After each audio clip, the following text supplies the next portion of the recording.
Welcome to the Daily Horror Habit Podcast. I'm your host, Jay Krieger, bringing you daily reviews of currently streaming horror movies for your twisted pleasure. Be aware that these reviews may include mild spoilers. And as always, I hope you enjoy. Remakes are a controversial thing, especially amongst horror fans. Fans are often split into two camps, those in favor of a shot-for-shot remake of the original, or those who prefer an entirely new interpretation of a classic IP. And for me, there's nothing more exciting than a director being given the keys to an established horror kingdom, such as Sam Raimi's The Evil Dead. A new interpretation of a classic has almost infinite potential for a new terrifying horror vision.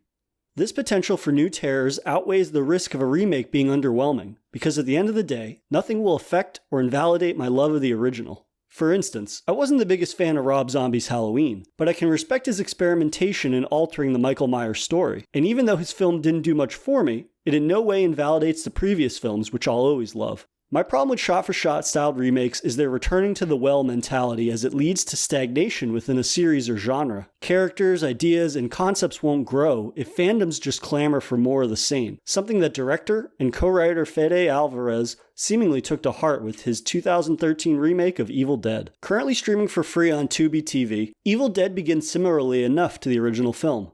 5 friends head to a remote cabin where they uncover the Book of the Dead and unwittingly summon demons that reside within the woods. The demon possesses protagonist Mia, played by Jane Levy, and attempts to use its influence on her to kill her brother and their friends. And that's really where the similarities to the original end, both narratively and tonally. The biggest narrative shift is that the reason for the trip to the cabin is that the group of friends is trying to help Mia to kick her debilitating drug habit.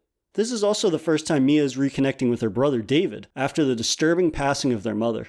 This added family dynamic helps to establish and invest us more in Mia, given she's the heroine of the film, and narratively, this is important in establishing Alvarez's new vision of Evil Dead. The original Evil Dead films are beloved for their quirky blending of horror and comedy, with jokester goofball Ash at the heart of them. Bruce Campbell brought a unique slapstick and one-liner sensibilities to Sam Raimi's iconic horror comedy, so upon learning that Campbell would not be reprising his role, nor Raimi directing, I was initially put off by the idea of an Evil Dead reimagining. Hell, I straight up didn't enjoy this when I saw it originally back in 2013. I became trapped in the easy pitfall of comparing the remake solely to the original experience of The Evil Dead. This stopped me from seeing Alvarez's reimagining as the fantastic and ideal framework for a horror remake that it is. Alvarez smartly avoids capturing the humorous tone of the originals, and instead opts for one of unrelenting brutality. Frankly, the kills within Evil Dead's uncut version are some of the goriest and skin-crawling moments in any modern horror movie.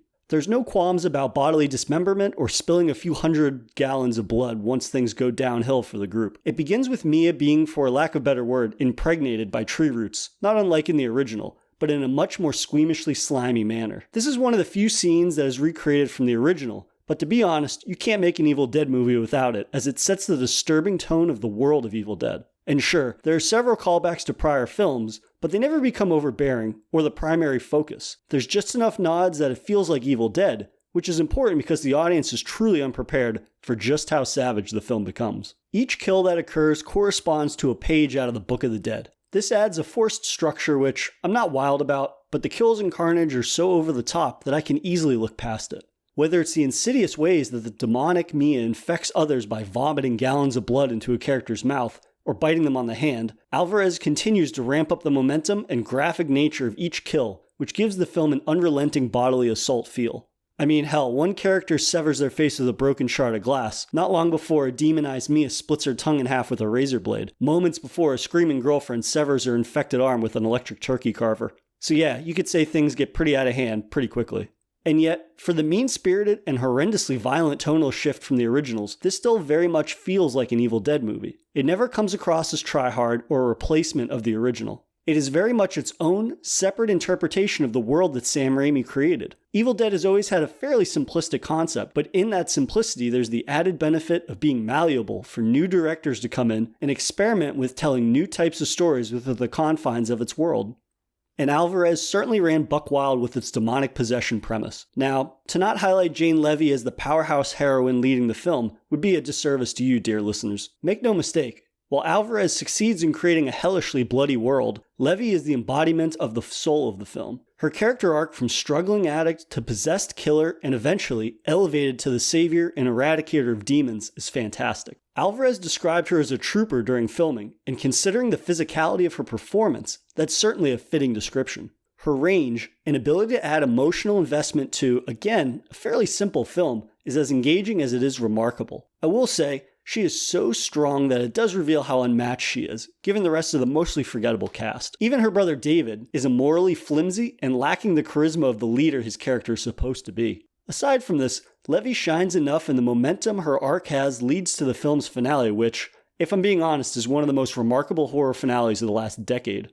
Just as we think Mia has overcome all that hell has to throw at her, the sky begins raining blood down upon her, which, is never a good sign. And then the demon shows up. The demon rises quite literally from the ground, attacking Mia, who must face this last struggle on her own. This scene is metal as fuck for a number of reasons. The blood rain is unrelenting as it drenches the scene, with literally gallons of blood.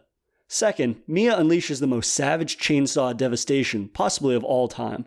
And third, her defeating the evil presented to her is the extrapolation of her overcoming her personal demons, again, in the most savage way possible. The entire end segment is the perfect bloody bow to cap off what is a remarkable reimagining of a horror classic. And now, it's time for some half-assed research. Apparently, the film used 70,000 gallons of fake blood. In an interview, Fede Alvarez said they used 50,000 gallons for the final scene alone.